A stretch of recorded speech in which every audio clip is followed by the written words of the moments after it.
Ustadz, nih gimana nih zaman sekarang ini banyak terjadi nikah beda agama nih Pak Ustadz. Ya. Kalau misalkan menikapinya? Terjadi pernikahan beda agama, maka tidak bisa itu menikah misalkan yang laki-laki muslim, kemudian yang perempuan, kemudian nikahnya di mana? Nikahnya adalah catatan sipil. Tidak di KUA, karena KUA itu kantor urusan agama itu hanya menikahkan orang yang satu agama. Maka harus catatan umum. Itu kan banyak terjadi, saya tidak ingin menyebut, ada beberapa artis yang dulu melakukan itu adalah ya memang kasus seperti itu, dan ternyata di kemudian hari kan tidak lama berlangsungan karena sudah muncul kan ketegangan. Ketegangan muncul itu menyangkut begini Mas Farid. Ketika sendirian iyalah, misalkan cintaku padamu udah seumur hidup, yang lainnya udahlah, kira-kira begitu. Tapi ketika sudah punya anak akan muncul persepsi. Anak ini ikut agamanya siapa? Ikut agamanya bapaknya, itu ikut agamanya ibunya. Itu pasti masing-masing punya keinginan untuk ingin bawa anaknya. Akhirnya apa? Anaknya itu menjadi perbedaan yang luar biasa. Belum lagi nanti pada aspek yang sangat spesifik ketika orang merasakan. Kalau dia ikut ibunya dia, saya tidak punya anak. Bagaimana nanti ketika saya meninggal? Siapa yang mendoakannya? Itu muncul. Begitu juga ibunya sebaliknya. Ketika ikut juga merasakan hal yang sama. Bagaimana kebaktian dia dan lain-lainnya. Jadi pendek kata para pemirsa yang dihormati Allah, mari kita jalani rambu-rambu agama. Majelis Ulama Indonesia juga telah memberikan panduan fikih dalam pernikahan, fikih munakahat. Begitu juga agama lain juga memberikan panduan. Saya banyak bersahabat dengan saudara-saudara kami agama yang lain juga menjelaskan hal yang sama dalam konteks ini. Mari kita menghormatinya. Lah kasus ini tadi kan bisa kita lihat kan, gitu. Keluarganya keberatan karena mungkin berbeda. Ketika masuk di dalam, ibunya juga keberatan karena masih melihat tadi itu. Jadi lagi-lagi makanya hadis Nabi kan menjelaskan wanita itu dinikahi karena 4 hal. 4 hal itu apa? Yang pertama lihat kecantikannya. Yang kedua karena apa?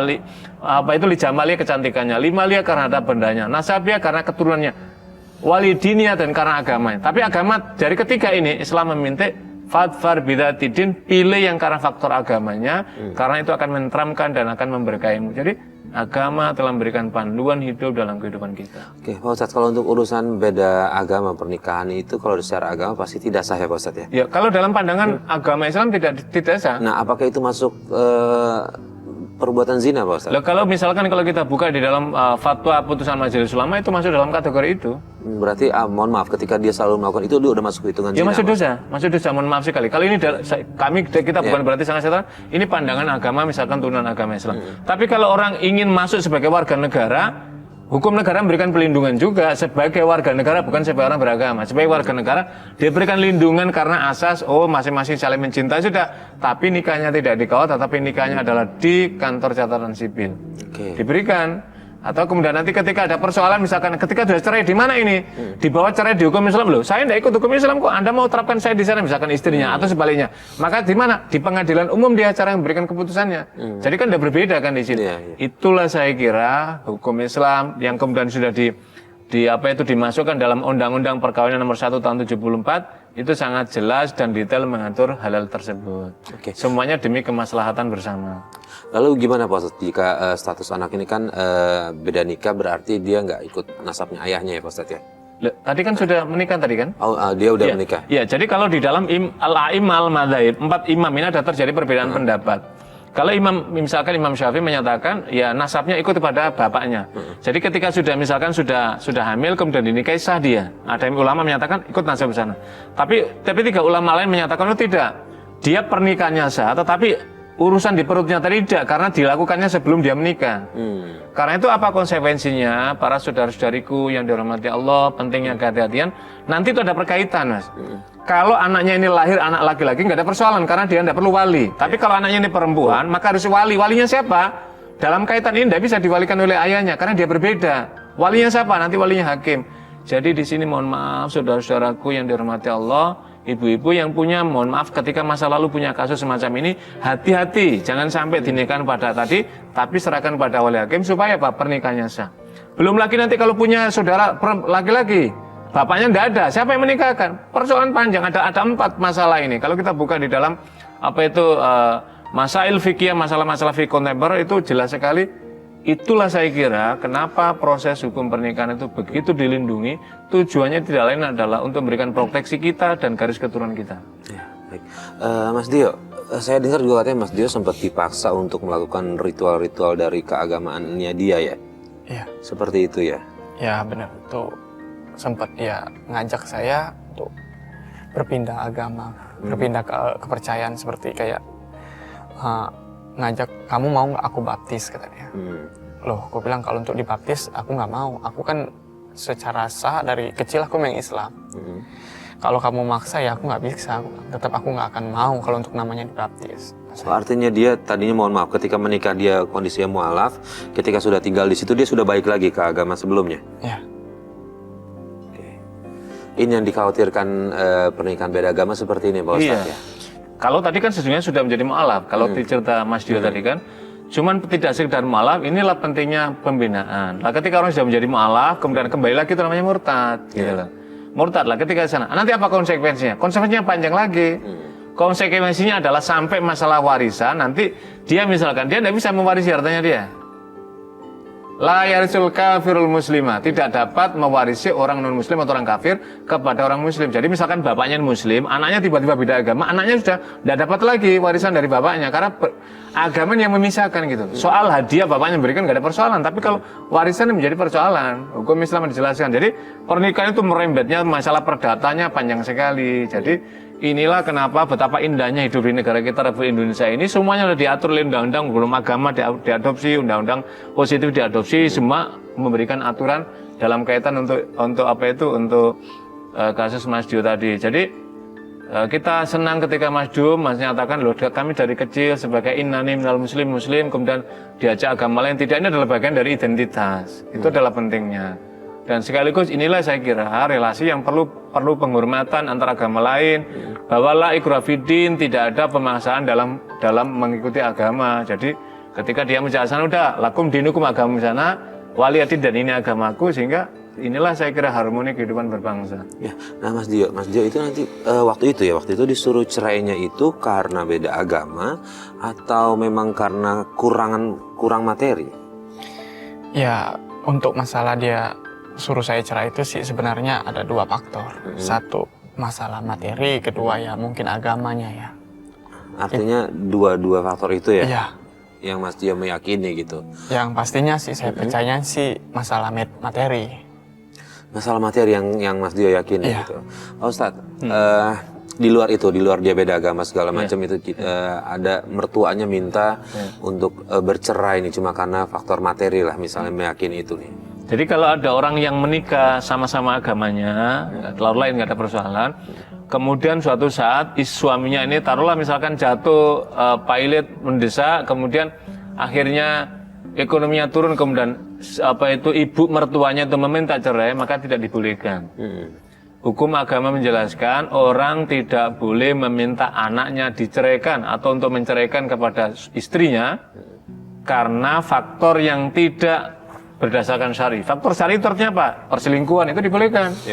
Kamu dia sudah melanggar tuntunan agama begini. Misalkan kemudian tidak menyuruh anak-anaknya sholat, pokoknya anak itu kamu dilarang sholat, tuntunan agama misalkan, itu dibolehkan dalam kaitan di sana. Tetapi kalau hanya karena faktor ekonomi, misalkan kekurangan, bukan, harusnya orang tua itu justru memotivasi, menguatkan. Kamu sudah menikah, punya tanggung jawab pada istri dan anakmu, ayo bangkit, ayo kamu bekerja. Tuhan pasti akan berkahi, Tuhan pasti akan berikan pertolongan padamu. Mestinya memotivasi itu, bukan semakin melemahkan. Inilah saya kira penting juga orang tua memberikan penghargaan, apresiasi, motivasi kepada anaknya supaya bangkit. Karena kita tidak tahu di antara kita. Mungkin sekarang kita sedang dalam keadaan kaya, tapi suatu saat roda takdir Tuhan diputar, enggak juga. Karena kita punya banyak pengalaman. Saya punya pernah pertama mengajar seorang murid gitu. Sekarang luar biasa menakjubkan begitu saya masuk di suatu tempat wilayah, kemudian diajak mampir, ini apa ini? Ini perusahaan saya Ustaz, ini apa ini? Ini perusahaan saya. Saya bilang subhanallah, takdir Tuhan. Padahal dulu ketika dia kuliah, saya masih ingat sekali dia sering izin, Pak saya mohon izin, saya nggak bisa ikut kuliah karena di tempat lain saya kerja. Kenapa kerja? Karena berarti udah, akhirnya saya kasih kearifan personal.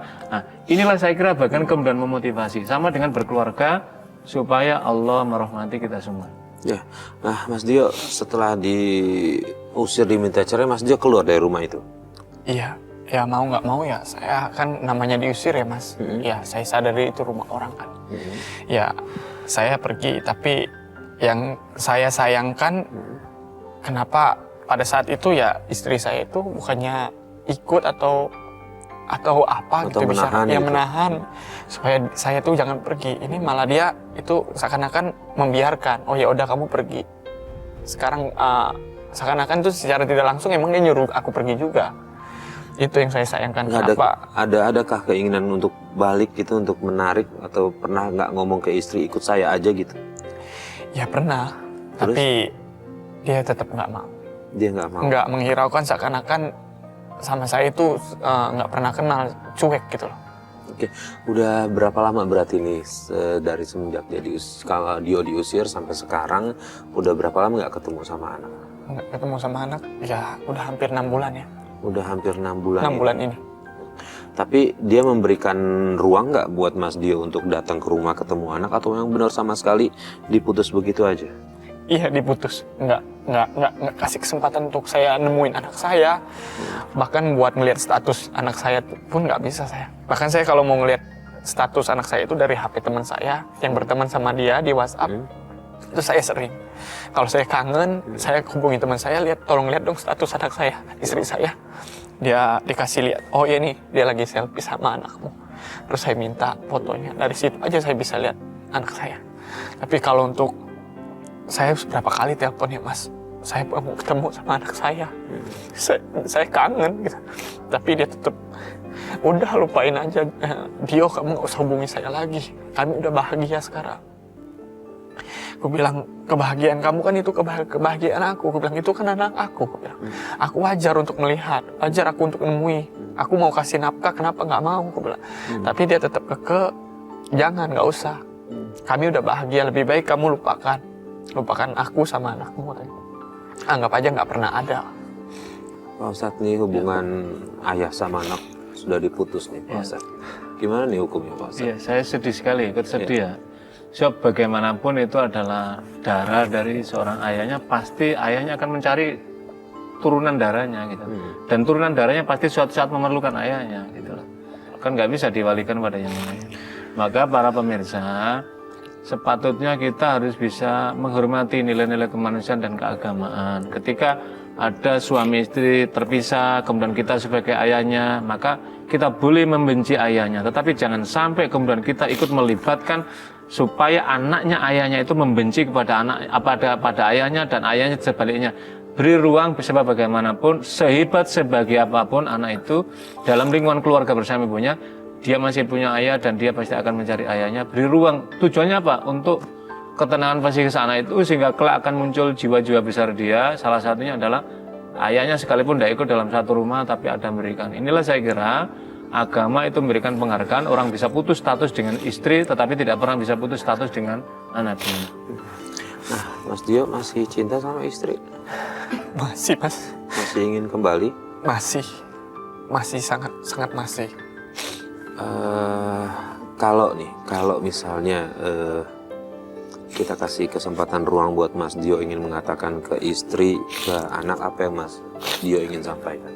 Ya, buat istriku, ya kalau memang ada rasa sayang sama saya, ya tolong pertemukanlah saya sama anak saya. Kalau memang saya kurang atau kurang mampu, ya kasihlah saya kesempatan buat memperbaiki semuanya.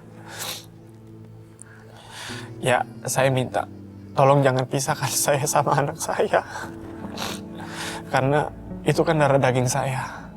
Ya, walaupun kamu nggak mau lagi sama saya, ya untuk anak ya jangan kamu pisahkan ke aku, itu aja. Mas Dio sudah ada ketetapan hukum untuk Mas Dio bercerai sama dia? Belum? Karena saya nggak bisa nuntut, karena kan saya nikahnya nikah siri, Mas. Pak Ustadz, Ya. ini masalah lagi nih Pak Ustadz. Misalnya nih, Mas Dionya atau istrinya memutuskan untuk berkeluarga lagi. Ini gimana nih Pak Ustadz urusan pernikahan sebelumnya? Ya. Kalau dalam kaitan hukum agama, kan ketika dia sudah keluar dari agama kan tidak putus. Sudah putus ya? Sudah putus artinya? ya, dengan sendirinya. Yang kedua, apalagi ini tidak ada catatan, baik itu catatan di Kementerian Agama, KUA dalam hal ini, atau dalam catatan pengadilan negara, maksudnya pernikahan negara gitu. Pernikahan negara maksudnya melalui pengadilan karena beda agama. Lah, para pemirsa sekalian, apa pelajaran penting dari kisah ini? Ketika ada dua anak manusia menikah, secara siri Kalau misalkan Muslim dengan Muslim syirik sah memang secara agama, tetapi secara undang-undang negara belum disahkan gitu loh, belum disahkan karena belum dicatatan. Apa konsekuensinya? Konsekuensinya ketika terjadi misalkan seperti ini kemudian punya anak, masing-masing tidak punya keterikatan negara untuk menuntut karena nggak ada alat buktinya gitu loh. Yang kedua adalah ketika nanti sudah dewasa, apa itu tentang apa itu pembagian harta, gonogini atau pembagian warisan, tidak dapat lagi. Tidak dapat dalam makna apa? Ketika dia menuntut ke pihak lembaga negara, tidak ada karena tidak ada surat negara sebagai bukti keterikatan dari mereka berdua. Pada kesempatan pagi ini kita menyaksikan bagaimana Mas Dio ini adalah wujud daripada ketika hanya mengandalkan bisiri dengan siri tadi, ternyata tidak catat negara menyulitkan pada dia tentang hak kepada anaknya, hak tuntutan yang lainnya dan seterusnya. Saya kira ini bisa kita ambil pelajaran untuk kita semuanya. Ya, Pak Ustadz, selain usaha untuk terus mencoba mencari tahu untuk berdekat dengan anaknya, Pak Ustadz, Ya. kira-kira doa apa yang bisa Mas Dio panjatkan, karena kekuatan doa siapa tahu bisa merubah itu semua, Pak Ustadz? Iya, yang pertama Mas Dio harus menyadari bahwa tadi kan, mohon maaf, tadi kan masa lalu tadi kan sudah disadari dan sudah diakui ini kan penuh dosa. Iya. Maka tentu sebagai orang beragama, pengakuan dosa kita kepada Allah dengan cara apa? Memohon ampun, istighfar secara lisan. Yang kedua adalah dengan taubat yang sungguh-sungguh, itu yang harus dilalui. Yang ketiga, karena masih punya anak, berdoalah kepada Allah, memohon kesempatan bisa memperbaiki diri untuk apa itu bisa menyelamatkan anaknya supaya ikut bersama Mas Dio dan kemudian ini membangun masa depannya. Mudah-mudahan Allah, dan yang ketiga adalah memohon kepada Allah, mudah-mudahan Allah berikan hidayah pada istri dan pada anaknya tadi itu. Dan mudah-mudahan dengan cara seperti itu kita nggak tahu kuasa Allah, Allah kemudian mengetuk hatinya dan kemudian akhirnya mau kembali. Ini adalah bagian dari keajaiban Allah ketika hambanya bersungguh-sungguh taubat kepada Allah Subhanahu Wa Taala. Amin. Terima kasih Pak Ustadz atas sama-sama. semua nasihatnya. Dio, saya berharap sih untuk coba bisa diamalkan apa yang tadi Pak Ustadz sampaikan. Intinya adalah jangan berhenti berdoa, jangan berhenti untuk terus beribadah sama Allah Subhanahu Wa Taala. Terima kasih sudah berbagi cerita dengan kami. Mudah-mudahan juga bisa menjadi pelajaran buat pemirsa di rumah. Dan pemirsa, akhirnya sampai di sini Tawakal. Saya Farid Hasan undur diri. Wabillahi taufik walhidayah. Wassalamualaikum warahmatullahi wabarakatuh. Waalaikumsalam warahmatullahi wabarakatuh.